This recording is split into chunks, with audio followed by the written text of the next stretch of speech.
com podem crear amb Google un examen en què l'alumne pugi un fitxer. Des de la carpeta en què vulguem crear l'examen, fem clic en Nou, seleccionem formularis de Google i creem. Així tenim el formulari, li donarem nom al formulari per identificar-lo en el nostre disc dur virtual de Google i el nom del formulari que veuran també els alumnes, si voleu, este mateix. I esta pregunta que ve per defecte la transformarem en el que ens interessa. Fem clic i en comptes de selecció múltiple, pujada d'un fitxer. Continuem i en pregunta sense títol podem posar la pregunta que ens interessa.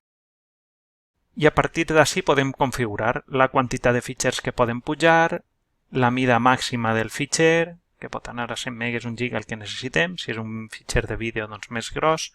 En el cas que sigui un document de text, podem limitar, si voleu, a 100 megas, per si de cas el de 10 es queda curt perquè aporten imatges, etc. Ja depèn de com ho orienteu.